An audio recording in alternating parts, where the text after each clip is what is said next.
बादशाह और अनजान लाश। एक समय था जब एक न्यायप्रिय बादशाह अपने विशाल राज्य पर राज करते थे। वे भेष बदलकर प्रजा के बीच जाया करते ताकि उनके शासन की सच्चाई जान सकें। एक रात अपने वफादार वजीर के साथ वे बाजार की गलियों में निकले। चांद की रोशनी में बाजार जगमगा रहा था। दुकानदार चिल्ला रहे थे, लोग हंसते बोलते चल रहे थे। मगर तभी बादशाह की नजर एक दृश्य पर ठिठकी।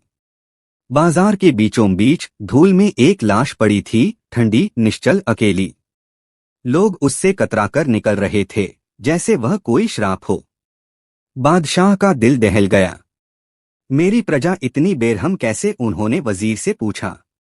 वे लाश के पास गए, चिल्लाए, कोई तो आओ, इसे इसके घर पहुंचाओ। मगर कोई नहीं रुका। बादशाह ने जेब टटोली, कोई नाम, कोई पता नहीं। वे हैरान थे। यह क्या माजरा है? उन्होंने वजीर से कहा। तुम रुको, मैं सच जानकर आता हूं। बादशाह दुकानदारों के पास गए। एक बोला, यह बेकार आदमी था, दूर रहो। दूसरा चुप रहा। तीसरे ने हंसकर कहा, बाजार का कलंक। आखिरकार एक दुकानदार ने पता बताया। बादशाह और वजीर लाश को कंधे पर उठाकर उस घर पहुंचे। दरवाजा खटखटाया। एक स्त्री बाहर आई। लाश देखकर वह फूट फूट कर रोने लगी। बादशाह ने पूछा, यह शख्स कौन था?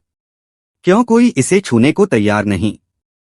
स्त्री सिसकते हुए बोली, मेरे पति नेक थे। बादशाह चौंके। बाजार में कुछ और, यहां कुछ और। उन्होंने पूछा, क्या नेकी की थी उन्होंने? स्त्री बोली, वह शराब खरीदकर नाली में बहा देते।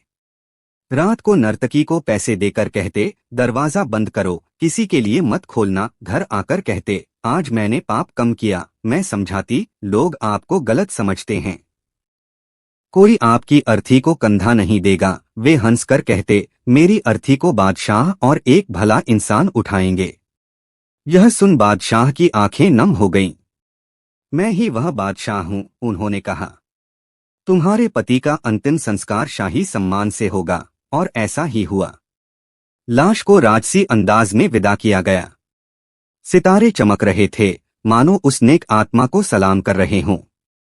यह कहानी सिखाती है, किसी को बिना जाने दोष मत दो। अच्छे कर्म हमेशा साथ रहते हैं। सच्चाई का रास्ता कठिन है, पर सम्मान दिलाता है। अपने कर्मों को शुद्ध करो, दिल को सका